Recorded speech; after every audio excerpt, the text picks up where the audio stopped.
सो hey guys, स्वागत है आपका मेरे चैनल कैप्टन बूम पर। और आज की वीडियो में हम बात करने जा रहे हैं दो ऐसे कैरेक्टर्स की जिनकी पावर्स की अब तक कोई ट्रू लिमिटेशंस दिखाई नहीं गई है। जी हाँ, मैं बात कर रहा हूँ one of the most powerful deadly characters की, जो कि है डॉक्टर मैनहट्टन और डॉक्टर इवल सुप्रीम स्ट्रेंज। अब ये दोनों ही नेक्स्ट लेवल के कैरेक्टर्स हैं जिनके लिए फिजिक्स और लॉस के रूल्स कुछ भी नहीं। बट इनमें से कौन है सबसे ज़्यादा पावरफुल, ये बहुत ही डिफ़िकल्ट है एनालाइज करना। बट फिर भी हम जानेंगे इस इंटरेस्टिंग सवाल का जवाब, तो वीडियो को स्टार्ट टू एंड तक ज़रूर देखना क्योंकि वीडियो बहुत इंटरेस्टिंग होने वाली है। और वीडियो को स्टार्ट करने से पहले मैं ये क्लियर कर देना चाहता हूँ कि मैंने यहाँ डॉक्टर मैनहट्टन का कॉमिक्स वर्जन लिया है, बिकॉज मूवी में डॉक्टर मैनहट्टन की पावर्स को कुछ ज़्यादा एक्सप्लोर नहीं किया गया है। लाइक उसने मूवी में ह्यूमन से लेकर टैंक्स के पीसेस किए हैं, मार्स पर टेलीपोर्ट होकर सिर्फ अपनी थॉट से बहुत बड़ा पैलेस बनाया था। इसके अलावा वो सन पर भी वर्क कर चुका है। बट ये सारे फीट्स इवल स्ट्रेंज के सामने बहुत वीक लगते हैं। Plus evil supreme strange normal version of doctor strange का मोस्ट पावरफुल वर्जन है, जो कि उसके comic version of doctor strange से भी ज़्यादा सुपीरियर देखने को मिला है। तो अगर हम डॉक्टर स्ट्रेंज का मोस्ट पावरफुल फॉर्म ले सकते हैं जो कि उसके कॉमिक वर्जन से भी ज़्यादा पावरफुल है, तो हमें भी यहाँ comic version of doctor Manhattan को लेना पड़ेगा ताकि ये दोनों के लिए फेयर हो। तो बिना किसी देरी के स्टार्ट करते हैं अपने वीडियो को और आते हैं अपने मेन टॉपिक की तरफ। तो पहले मैं डॉक्टर मैनहट्टन और सुप्रीम स्ट्रेंज की सारी पावर्स एंड एबिलिटीज को डिटेल में एक्सप्लेन करूंगा, उसके बाद देखेंगे किसमें कितना है दम। तो सबसे पहले बात करेंगे डॉक्टर इवल सुप्रीम स्ट्रेंज की सारी पावर्स एंड एबिलिटीज की। तो सुप्रीम स्ट्रेंज कोई चलता फिरता सस्ता इन्फिनिटी गॉन्टलेट नहीं, बल्कि एक नेक्स्ट लेवल का कैरेक्टर है, जिसे हम कह सकते हैं कि इसकी पावर्स इन्फिनिटी स्टोन्स के मैक्सिमम पोटेंशियल को राइवल करती है। बट इवल स्ट्रेंज की पावर्स कैसे इन्फिनिटी स्टोन्स के बराबर है, यह हमें पता चलता है कि उसने इनडायरेक्टली अपने यूनिवर्स को ही डिस्ट्रॉय कर दिया था एब्सोल्यूट टाइम चेंज करके। अब एब्सोल्यूट टाइम वो पॉइंट है जिसे बदला नहीं जा सकता। लिटरली इसे बदलने के लिए आपको इन्फिनिटी स्टोन्स के लेवल की वास्ट अमाउंट ऑफ पावर्स को एब्जॉर्ब करना होगा, जो हमारा normal version of doctor strange करता है। उसने 300 से 400 सालों तक मिस्टिकल बीइंग्स और मिस्टिकल क्रिएचर्स को एब्जॉर्ब किया है, जिससे वो इतना ओवर पावर्ड बन गया कि universal level amount of pure mystical energy को एब्जॉर्ब कर पाया, जिससे वो एब्सोल्यूट टाइम तक को चेंज कर पाया था। और अगर मैं गलत नहीं हूँ तो सुप्रीम स्ट्रेंज ने इतनी एनर्जी एब्जॉर्ब कर ली है जिससे एटलीस्ट पूरा का पूरा एक यूनिवर्स डिस्ट्रॉयड हो जाए। दैट मीन्स एब्सोल्यूट टाइम को चेंज करने के लिए हमें इनडायरेक्टली इतनी पावर्स चाहिए होती है जिससे पूरा का पूरा एक यूनिवर्स तक डिस्ट्रॉयड हो पाए। और यूनिवर्स को डिस्ट्रॉयड करने की कैपेबिलिटीज सिर्फ इन्फिनिटी स्टोन्स में ही होती है, जिससे हमें पता चलता है कि सुप्रीम स्ट्रेंज ने इनडायरेक्टली अपने यूनिवर्स को ही डिस्ट्रॉयड करके हमें ये हिंट दे दिया है कि उसकी पावर लेवल इन्फिनिटी स्टोन्स के आसपास की है। तो अब आते हैं डॉक्टर इवल सुप्रीम स्ट्रेंज की मेन पावर्स पे। तो डॉक्टर इवल स्ट्रेंज ने बुक्स ऑफ कैगुलस थ्रू को कम्प्लीटली स्टडी किया है, जिसकी वजह से वो डार्क डायमेंशन के लगभग सारे स्पेल्स को जानता है। अब बुक्स ऑफ कैगुलस थ्रू वही बुक है जिसे काइसिलियस ने डोरमामू जैसे मल्टीवर्सल बीइंग को कांटेक्ट करने के लिए यूज किया था, और एंशिएंट वन इसी बुक की हेल्प से डार्क डायमेंशन की एनर्जी एब्जॉर्ब करती थी। मींस सुप्रीम स्ट्रेंज को डार्क डायमेंशन की मिस्टिकल पावर्स का कंप्लीटली नॉलेज है। इसके अलावा सुप्रीम स्ट्रेंज ने बुक्स ऑफ कैगुलस की हेल्प से मिस्टिकल पावर्स को एब्जॉर्ब करना सीखा, और इसी वजह से वो कई मॉन्स्टर्स की पावर्स को एब्जॉर्ब करने लगे, जो कि रैंक थे छोटे मॉन्स्टर से बड़े मॉन्स्टर तक, जिसमें थे the living garden gnome, capt cockroach, 6 eye black bird, the red dragon, 2 headed ram, flying skulls with antlers, giant bat, moose, fire dragon, wolf, mystical snakes, even dark dimension demons, जिसे हम Dormammu के सौतेले भाई भी बोल सकते हैं। इसके अलावा भी उसने शोमागोरा जैसे कई और मिस्टिकल बींग्स को एब्जॉर्ब किया था, वो भी 300 से 400 सालों तक। इसके अलावा डॉक्टर इवल स्ट्रेंज के पास टाइम स्टोन भी है, जो कि उन्हें एक ओवर एडवांटेजेस देगा टाइम को मैनिपुलेट करने की। इसके अलावा इवल स्ट्रेंज वॉचर तक को सेंस कर सकते हैं, जबकि वॉचर को सिर्फ Ultron with infinity stones he sense कर पाया था। मीन्स जब अल्ट्रॉन इन्फिनिटी स्टोन्स के साथ मर्ज था, सिर्फ तभी वो वॉचर्स को सेंस कर पाया था। बट हमारे सुप्रीम स्ट्रेंज को कोई इन्फिनिटी स्टोन्स के बिना ही वॉचर सेंस हो जाता है।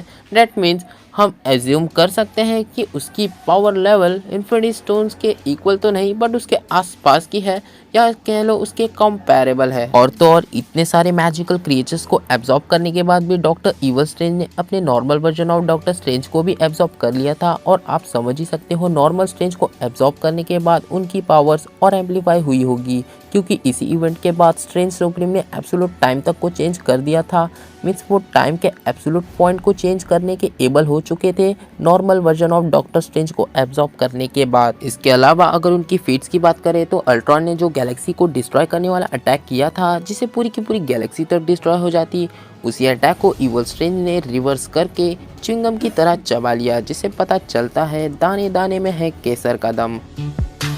बोलो जुबान केसरी। समझ रहे हो? समझ रहे हो? तो इससे पता चल गया होगा कि डॉक्टर इवल स्ट्रेंज कितना ओवर पावर्ड कैरेक्टर है। तो ये तो थी डॉक्टर इवल सुप्रीम स्ट्रेंज की सारी पावर्स एंड एबिलिटीज, और अब आ जाते हैं अपने नेक्स्ट कैरेक्टर की तरफ जो कि है डॉक्टर मैनहट्टन। तो अब बात कर लेते हैं डॉक्टर मैनहट्टन की पावर ओरिजिन की। तो डॉक्टर मैनहट्टन एक स्काई फाइटर के अबव के लेवल का बीइंग है और ऐसी कोई पावर नहीं है जो इसके पास ना हो। बट डॉक्टर मैनहट्टन इतना पावरफुल बना तो बना कैसे? तो डॉक्टर जॉन ऑस्टरमैन जो कि एक न्यूक्लियर फिजिसिस्ट थे, वो एक न्यूक्लियर एक्सपेरिमेंट के दौरान ट्रांसफॉर्म हो जाते हैं god like omnipotent being Doctor Manhattan में। वैसे मुझे पर्सनली डॉक्टर मैनहट्टन हमारे हिंदू माइथोलॉजी के भगवान शिव के सिमिलर दिखते हैं। मे बी ये कैरेक्टर उन्हीं से इंस्पायर्ड हो, बट ये तो मेरा पर्सनल ओपिनियन है जिसे दिल पर मत लेना। तो बिना किसी टाइम वेस्ट के आते हैं डॉक्टर मैनहट्टन की पावर्स की तरफ। तो डॉक्टर मैनहट्टन बेसिकली एक प्योर फॉर्म ऑफ एनर्जी है जिसकी वजह से उसके पास आ जाती है फेनोमिनल वर्सटाइल पावर्स, जो कि है energy manipulation, matter transmutation, cosmic awareness जैसी मैसिव पावर्स होने के साथ साथ space manipulation, mind manipulation, reality manipulation, size shifting, shape shifting, atomic level manipulation, molecular manipulation, magic manipulation. अब डॉक्टर मैनहट्टन मैजिक तक को मैनिपुलेट कर सकते हैं। ये कैसे, आपको वीडियो के एंडिंग तक पता चल ही जाएगा। बढ़ते हैं पावर्स की तरफ। तो उनके पास है टाइम मैनिपुलेशन। अब डॉक्टर मैनहट्टन को टाइम में ट्रैवल करने की ज़रूरत नहीं पड़ती, वो at the same time past, present, future सभी टाइमलाइंस में साइमल्टेनियसली प्रेजेंट है। इसके अलावा वो अपने हाथ में बराबर से ही पूरे के पूरे टाइमलाइंस को कंट्रोल, डिस्ट्रॉय, क्रिएट और चेंज कर सकते हैं। इसके अलावा भी telekinesis, telepathy, teleportation, enhanced senses, phasing, खुद के अनगिनत क्लोन्स बनाना, illusion creation, intangibility, regeneration, high healing factor, और वो अपने थॉट से ही चीज़ों को रियलिटी से इरेज और क्रिएट कर सकता है। इसके अलावा भी वो लाइफ फोर्स को भी क्रिएट कर सकता है, और कॉमिक्स में उसने अपनी लाइफ फोर्स एनर्जी से पूरी की पूरी सिविलाइजेशन क्रिएट की थी, और गॉड लाइक स्ट्रेंथ और गॉड लाइक ड्यूरेबिलिटी तो है ही उसके पास। इसके अलावा वो पूरी तरीके से इमॉर्टल यानी अमर भी है, और ये सब भी कम पड़ जाए तो डॉक्टर मैनहट्टन के पास है जीनियस लेवल इंटेलेक्ट, जिसकी वजह से उनके पास infinite knowledge plus cosmic awareness है, जिससे वो ब्रह्मांड में घटने वाले सारे इवेंट्स को महसूस कर सकते हैं। अब ये सारी पावर्स तो हमें पहले से ही पता थी, बट बात करें अगर मैनहट्टन के फीट्स की, तो डीसी रीबर्थ जो कि पूरे डीसी कॉमिक्स का 2016 में एक रीबूट था, उसमें डॉक्टर मैनहट्टन पूरी की पूरी डीसी मल्टीवर्स को इरेज करके उसे फिर से रिक्रिएट करता है अपनी इमेज में, और कुछ ईयर्स ऑफ टाइम्स को पूरी तरीके से वाइप आउट कर देता है मेन टाइम लाइन से। इसके अलावा डॉक्टर मैनहट्टन ने डीसी के 95% super heroes like team Titans, Justice League Dark जिसमें थे Green Lantern Corps, Super Girl, Shazam family और भी अनगिनत सुपर हीरोज भी डॉक्टर मैनहट्टन का कुछ बिगाड़ नहीं पाए। उल्टा डॉक्टर मैनहट्टन ने अपने एक एनर्जी ब्लो से बूम सबको पानी पिला दिया, और ग्रीन लैंटर्न की रिंग जो कि यूनिवर्स का एक मोस्ट पावरफुल आर्टिफैक्ट था, उसे अपने एक हाथ से सिंगल हैंडली क्रश कर दिया था। इसके अलावा डॉक्टर फीट और जटाना जैसे मल्टीवर्सल मैजिकल बींग्स भी उसका बाल भी बाका ना कर सके। और मिस्टर मिक्सिप्लेक्स जो कि एक 5th डायमेंशनल बीइंग है जो कि यूनिवर्स को अपनी रियलिटी ऑल्टरिंग पावर से डिस्ट्रॉय कर सकता है, वो भी डॉक्टर मैनहट्टन से डर कर भाग गया था, और डॉक्टर मैनहट्टन ने उसे अपना प्रिजनर बना के रखा था। और ये सब भी कम पड़ जाए तो डेथ मेटल कॉमिक में उसने अपनी क्राइसिस एनर्जी से पूरे के पूरे डीसी मल्टीवर्स को क्रिएट किया था। और जब वंडर वुमन अपने सबसे पावरफुल फॉर्म में थी तो उसने कहा था कि एक ओमनीपोटेंट बीइंग ने ऐसा किया था डीसी मल्टीवर्स के साथ, और वो ओमनीपोटेंट फोर्स कोई और नहीं बल्कि खुद डॉक्टर मैनहट्टन का था। और इसीलिए डॉक्टर मैनहट्टन की एनर्जी को द सोर्स जो कि डीसी के सुप्रीम बीइंग द प्रेजेंस का एक पार्ट है, उसके साथ भी कंपेयर किया जाता है कि डॉक्टर मैनहट्टन की एनर्जी भी सोर्स की तरह ही एक एनर्जी है। तो ये तो थी डॉक्टर मैनहट्टन और डॉक्टर इवल सुप्रीम स्ट्रेंज की सारी पावर्स, एबिलिटीज और फीट्स। तो आपको एक आइडिया लग गया होगा कि किस बीइंग का पलड़ा सबसे ज़्यादा भारी है। तो अब बात करते हैं कंक्लूजन की। तो डॉक्टर इवल स्ट्रेंज और डॉक्टर मैनहट्टन इन दोनों की ही बेसिक पावर्स सिमिलर है, like telekinesis, telepathy, teleportation, immortality, knowledge, time travel जैसी पावर्स इन दोनों के पास ही है। तो ये कैसे डिसाइड हो पाएगा कि कौन है सबसे ज़्यादा पावरफुल? तो ये डिसाइड होगा पावर लेवल के बेसिस पर कि किसका पावर लेवल ज़्यादा सुपीरियर है। आई मीन उसकी पावर्स की रेंज कहाँ तक सीमित है, लाइक यूनिवर्सल, मल्टीवर्सल और ओमनिवर्सल।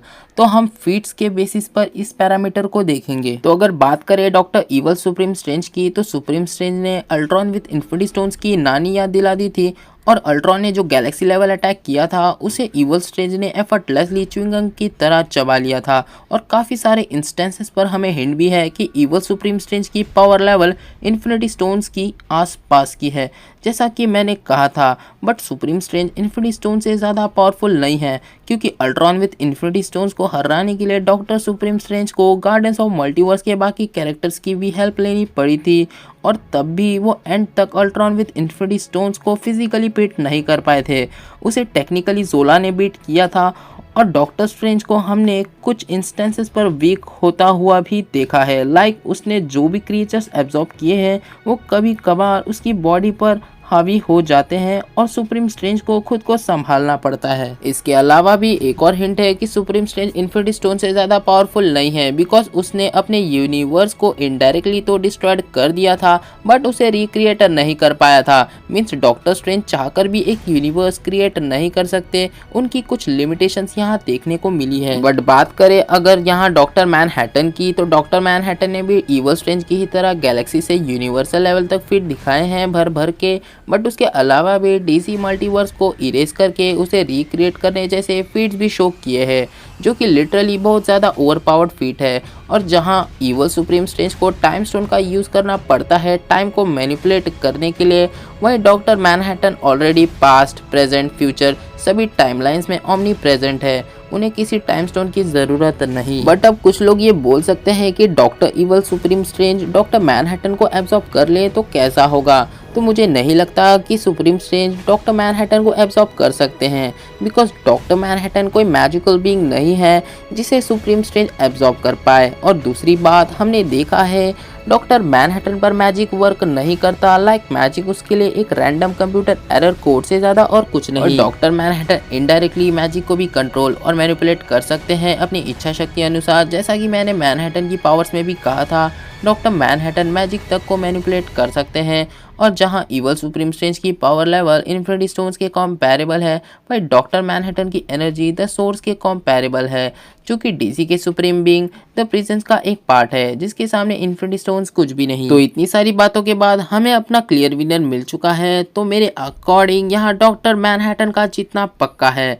बट ये तो था मेरा पर्सनल ओपिनियन। अगर आप अपना ओपिनियन बताना चाहते हैं तो प्लीज़ कमेंट में लिख के ज़रूर बताइएगा, और अगर वीडियो पसंद आया हो तो वीडियो को लाइक, शेयर और सब्सक्राइब ज़रूर कीजिएगा। तो मैं मिलूंगा आपसे अगली वीडियो में, तब तक के लिए गुड बाय।